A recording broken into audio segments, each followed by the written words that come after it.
Roman forum کے مشرق میں واقع یہ بڑے پیمانے پہ پتھروں سے بنی اس عمارت کو کولوسیم کے نام سے جانا جاتا ہے۔ یہ تقریباً 70 سے 72 قبل از مسیح میں فلیوین خاندان کے ایک شہنشاہ ویسپیسین نے رومی عوام کے لیے ایک تحفے کے طور پہ اسے بنوایا تھا۔ بعد میں 80 عیسوی میں ویسپیسین کے بیٹے تیتس نے کولوسیم کھولا، جسے سرکاری طور پر فلیوین ایمفی تھیٹر کا نام دیا گیا۔ آپ یہ سوچ رہے ہوں گے کہ ایمفی تھیٹر کیا ہوتا ہے، تو آپ کو بتاتے ہیں کہ خاص طور پہ یونانی اور رومی فن تعمیر میں ایک کھلی سرکولر یا اوول شیپ کی عمارت جس میں مرکزی جگہ ہوتی ہے اور اس کے چاروں اطراف تماشائیوں کے لیے نشستوں کے درجے ہوتے ہیں، اسے ایمفی تھیٹر کہتے ہیں۔ اسے ڈرامہ یا کھیلوں کی تقریبات کی پیشکش کے طور پہ استعمال کیا جاتا ہے۔ کیا آپ جاننا چاہتے ہیں کہ اس میں کیا ہوتا تھا؟ اسے بنانے کا کیا مقصد تھا؟ اس میں کون سے خطرناک ترین کھیل کھیلے جاتے تھے؟ کیا اس میں قیدیوں کو پکڑ کے زبردستی کھلایا جاتا تھا؟ کیا اس میں عبرتناک سزائیں بھی دی جاتی تھیں؟ یہ کتنی منزلوں پہ مشتمل تھا؟ اس میں کتنے لوگوں کی گنجائش تھی؟ یہی سب اور بھی بہت کچھ آپ کو بتائیں گے آج کے اس ایپیسوڈ میں۔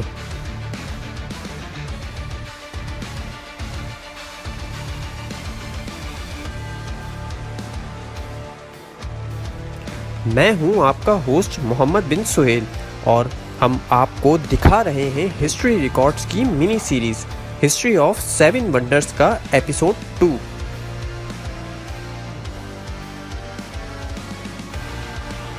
اس میں 100 دن تک چلنے والے کھیل شامل تھے، جن میں گلیڈیٹرز کی لڑائیاں اور جنگلی جانوروں کی لڑائیاں شامل تھیں۔ یہ بھی کہا جاتا ہے کہ یہاں لوگوں کو پکڑ کے غلام بنا کے زبردستی لایا جاتا تھا اور انہیں 2 گروپس میں تقسیم کر دیا جاتا تھا، اور ہر گروپ میں سے ایک کو بلا کے آپس میں لڑوایا جاتا تھا۔ بڑے اور امیر لوگ ان پہ جوا بھی لگایا کرتے تھے، اور وہ تب تک لڑتے رہتے تھے جب تک ان میں سے کوئی ایک مر نہیں جاتا تھا۔ ان لوگوں میں شامل ہوتے تھے غلام، جنگی قیدی اور رہائشی قیدی وغیرہ۔ یہ بھی کہا جاتا ہے کہ کچھ قیدیوں کو جن کو سزا سنا دی جاتی تھی انہیں بھی یہاں لا کے کھیل کے دوران عبرتناک مختلف سزائیں بھی دی جاتی تھیں۔ 4 صدیوں کے فعال استعمال کے بعد یہ شاندار میدان غفلت کا شکار ہو گیا، اور 18ویں صدی تک اسے تعمیراتی مواد کے ماخذ کے طور پہ استعمال کیا جاتا رہا۔ اگرچہ کولوسیم کا 2/3 حصہ وقت کے ساتھ تباہ ہو چکا ہے، لیکن یہ ایمفی تھیٹر ایک مقبول سیاحتی مقام کے ساتھ ساتھ روم اور اس کی طویل ہنگامہ خیز تاریخ کی ایک مشہور علامت بھی ہے۔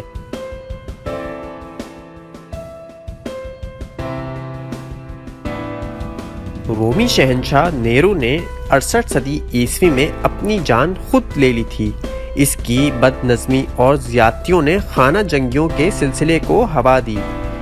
نیرو کی موت کے بعد کے ہنگامہ خیز سال میں 3 سے 4 شہنشاہوں نے تخت سنبھالا تھا۔ چوتھا شہنشاہ ویسپیسین نے 69 عیسوی سے لے کے 79 عیسوی تک 10 سال حکومت کی تھی۔ پھر اس کے بعد اس کے بیٹے تیتس نے 79 سے 81 عیسوی تک حکومت کی۔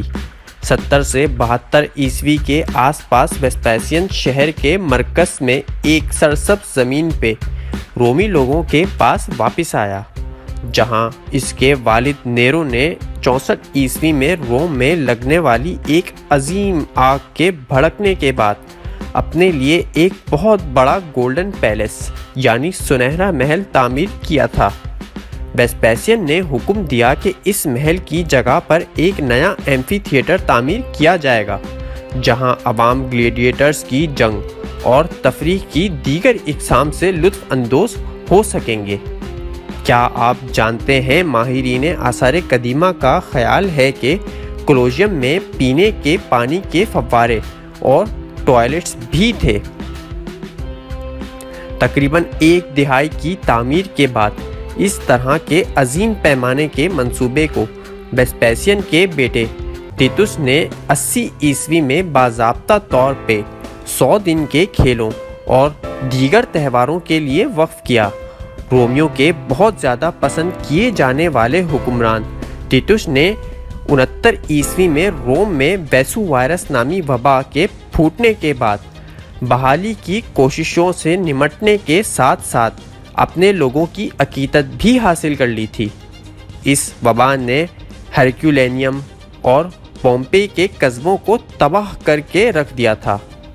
کولوسیم کی تعمیر کے آخری مراحل ٹیٹس کے بھائی اور جانشین ڈومیٹین کے دور میں مکمل ہوئی۔ کولوسیم ایک عظیم ایمفی تھیٹر، تقریباً 620 بائی 513 فیٹ کی پیمائش والا کولوسیم رومی دنیا کا سب سے بڑا ایمفی تھیٹر تھا۔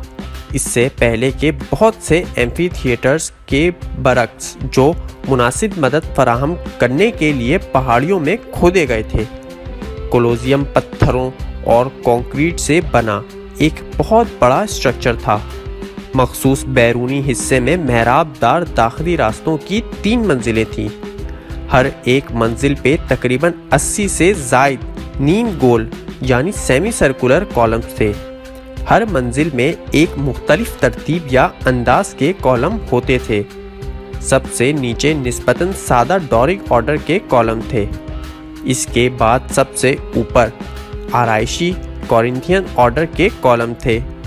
کولوسیم کے مرکزی دروازے کے بالکل قریب واقع کانسٹنٹائن کا محراب تھا، جو 315 عیسوی میں پونس ملویس میں میکسینٹیس پر کانسٹنٹائن دوم کی فتح کے اعزاز میں تعمیر کیا گیا تھا۔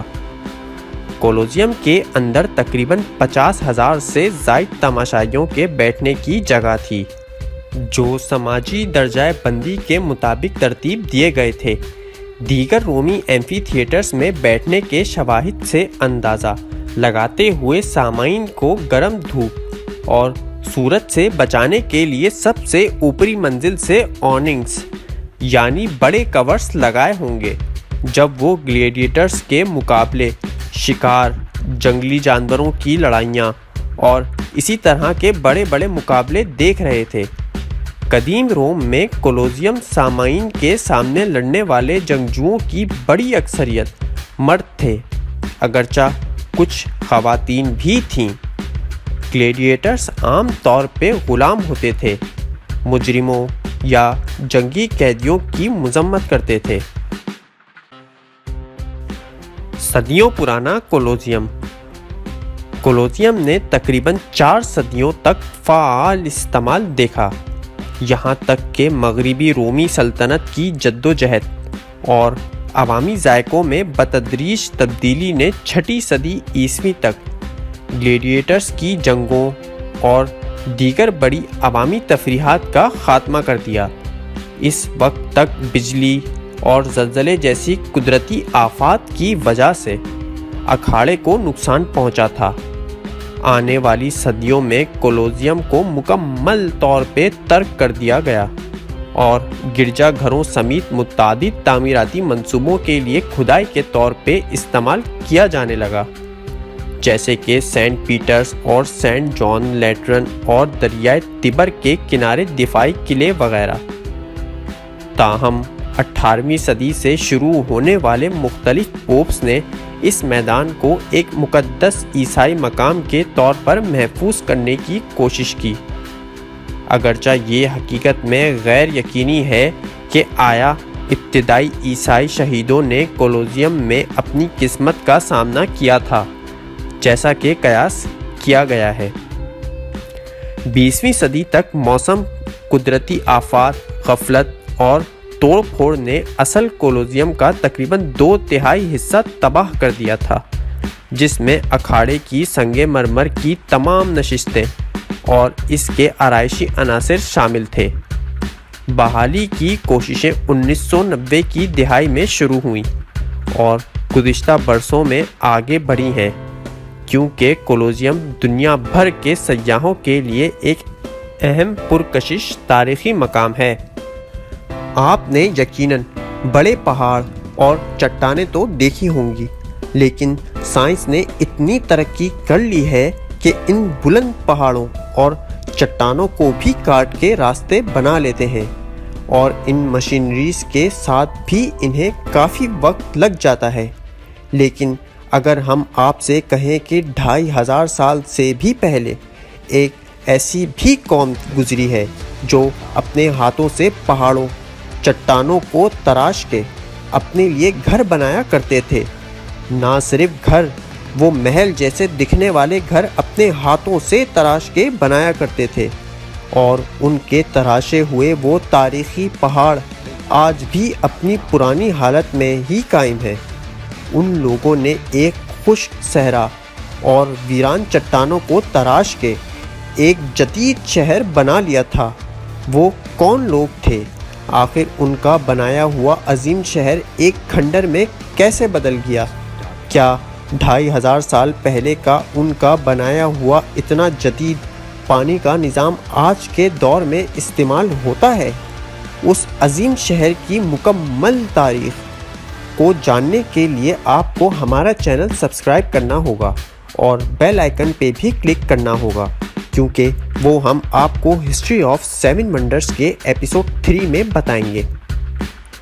اگر آپ ہسٹری کے شوقین ہیں اور اس دنیا میں رقم ہونے والی ہزاروں سال پرانی تاریخ، قدیم دور کی ریاستوں، مشہور لوگوں کے اصل واقعات اور اسی طرح کی اور بھی دلچسپ سیریز اور ڈاکیومنٹریز دیکھنا اور ان کے بارے میں جاننا چاہتے ہیں، تو وہ سب آپ کو ہمارے اس چینل ہسٹری ریکارڈز پہ ملیں گی۔ اگر آپ نے ہسٹری آف 7 ونڈرز کا دلچسپ ایپیسوڈ 1 ابھی تک نہیں دیکھا ہے تو اسے دیکھ لیں۔ اس میں ہم نے دیوارِ چین کے بارے میں مکمل تاریخ اور ایسے حقائق بیان کیے ہیں جو شاید آپ میں سے بہت سے لوگ نہیں جانتے۔ اس ایپیسوڈ کا لنک ہم آپ کو ڈسکرپشن میں بھی دے رہے ہیں۔ اگر آپ کو ہماری یہ ویڈیو پسند آئی ہے تو اسے لائک کر دیں، ہماری ویڈیو کو اپنے عزیز و اقارب کے ساتھ شیئر کریں تاکہ ہمارے اور ان کے علم میں اضافہ ہو۔ اسی کے ساتھ اپنے ہوسٹ محمد بن سہیل کو اجازت دیجیے۔ ملتے ہیں اگلے ایپیسوڈ میں۔ اللہ حافظ۔